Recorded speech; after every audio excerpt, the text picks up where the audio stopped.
Hi friends, எல்லோரும் எப்படி இருக்கீங்க? நல்லா இருக்கீங்களா? இன்றைக்கி ஒரு குட்டி விழாக்கு தான் பார்க்க போகிறோம். வாங்க. இது வந்து ஸ்ரீ சச்சிதானந்த சுவாமி சத்குரு சாய்பாபா கோயிலுங்க. இங்கே வந்து ரொம்ப பிரதிஷ்டை வாய்ந்த கோயில். இது ரொம்ப சக்தி வாய்ந்த கோயில். இங்கே ஒரு முக்கியமான விஷயம் என்னென்னா, பாபாவுக்கு வந்து இங்கே காது கேட்குங்க. இது இங்கே விசேஷமாக சொல்லப்படுது எல்லாருக்கிட்டேயும்.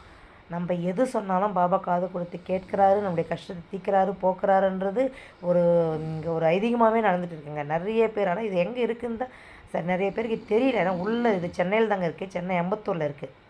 ரொம்ப உள்ளேயாக இருக்குங்க கோயில். இது நம்மளே கூகுளில் பார்த்து தான் கண்டுபிடிச்சிட்டு வந்தோம். இந்த பாருங்கள், ரொம்ப கலை நுட்பத்தோடு பண்ணியிருக்காங்க. ஊஞ்சல் சேவை நடக்கும் பாருங்கள். இங்கே ஊஞ்சலில் வந்து பாபா படுத்துருக்கிற மாதிரி ஒரு சில சிற்பம் செஞ்சுருக்காங்க. அவ்வளோ அருமையாக இருக்குங்க. மனசுக்கு அவ்வளோ நிம்மதியாக இருக்குது. இங்கே அந்த இடம் இது உட்காருக்கும் போது நம்ம அவ்வளோ ஒரு எப்படி சொல்கிறது, கவலையெல்லாம் மறந்து அவ்வளோ பிரசாந்தமாக இருக்குங்க இங்கே. அதுதான் இங்கே ரொம்ப வந்து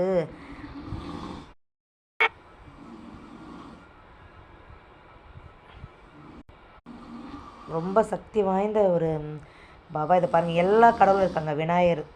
விநாயகர் சிலைங்க. இது விநாயகர். பாபா வந்து இதை பாருங்கள், அன்னதானம் உண்டியலுங்க இது. அது உள்ளே வந்து நம்ம பருப்பு, அரிசி, உப்பு, காசு எல்லாமே போடலாம். அன்னதானத்துக்கு தேவையான எல்லாமே வந்து போடலாம். பாபா எவ்வளோ கலை நுட்பத்தோடு பண்ணியிருக்காங்க பாருங்கள். இந்த பாபா பாருங்கள், எவ்வளோ ஒரு அருமையாக சாமியை பார்த்தாவே நிம்மதியாக இருக்குங்க. நம்ம அவர் காலை பிடிச்சிட்டு நம்ம கஷ்டத்தெல்லாம் சொல்லலாங்க. அவர் பாதம் பிடிச்சிட்டு நம்ம சொல்லணும் நம்ம கஷ்டத்தை எல்லாம். இந்த ஆஞ்சநேய சுவாமி, தத்தாத்திரேய சுவாமி குரு, தத்தாத்திரேய குரு, ராதாகிருஷ்ணர், இங்கே வந்து காசி விசாலாட்சி அம்மா, காசி விஸ்வநாத சுவாமி, முருகர், வள்ளிதேவி எல்லாமே இங்கே இருக்காங்க. இங்கே என்ன விசேஷம்னா 108 கலசம் மேலே இருக்குங்க. 108 கலசமும் 108 மந்திரங்கள் சொல்ல பிரதிஷ்டை பண்ணி வச்சுருக்காங்க. ரொம்ப விசேஷம்.